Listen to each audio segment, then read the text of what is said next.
વડોદરા શહેરમાં ઐતિહાસિક ભગવાન શ્રી નરસિંહજીનો 288મો વરઘોડોને લઈ આજે ભગવાન શ્રી નરસિંહજીની ચાંદલાવિધિ કરવામાં આવી।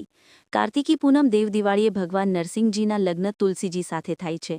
આ પ્રસંગે માંડવી રોડ સ્થિત નરસિંહજીની પોળમાં મંદિરે આજે નરસિંહજી ભગવાનની ચાંદલાવિધિમાં હજારો ભક્તોએ ભગવાન નરસિંહજીને ચાંદલાવિધિ જોડાયા।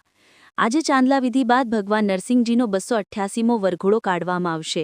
આ વરઘોડામાં ભજન મંડળી સાથે બેડબાજા સાથે હજારોની સંખ્યામાં વરઘોડામાં જોડાશે। આ વરઘોડામાં બાળકો પણ વેશભૂષા ધારણ કરી જોડાશે।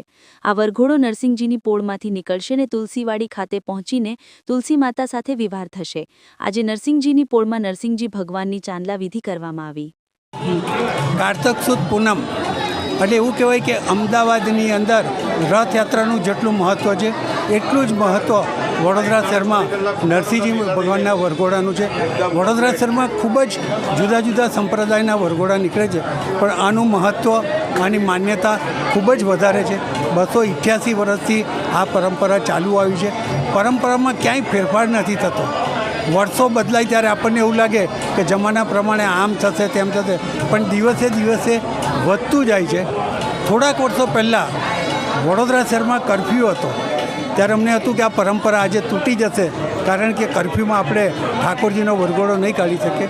પણ તે વખતના પોલીસ કમિશનર જસપાલ સિંહ હતા, એમને ખૂબ જ હિંમત સાથે ગવર્મેન્ટને જણાવ્યું હતું અને એમના માર્ગદર્શન હેઠળ ભગવાનનો વરઘોડો નીકળ્યો હતો। એટલે પરંપરા ક્યારેય તૂટી નથી।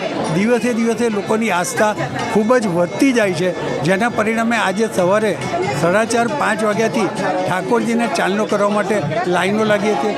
અત્યારે પણ ખૂબ જ રસ છે, લોકોને શ્રદ્ધા છે, વિશ્વાસ છે કે ઠાકોરજીના દર્શન કરવાનો અમને લાવો મળે છે।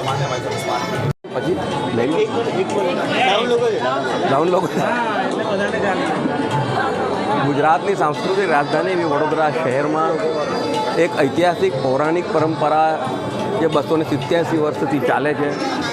આજે જ્યારે દેવ દિવાળીના શુભ દિવસે નરસિંહજી ભગવાન જ્યારે નગરચર્યાએ નીકળવાના છે અને તુલસી વિવાહમાં જ્યારે જોડાવાના છે, અને આજે સવારથી જે ચાંદલા વિધિ ચાલે છે નરસિંહજીની પોળમાં, આ એક ઉત્સવ માટે થઈને દેશ વિદેશમાં વસી ગયેલા અહીંના જે બધા ભક્તજનો છે ખાસ લગ્ન પ્રસંગ માટે અહીં આવે છે।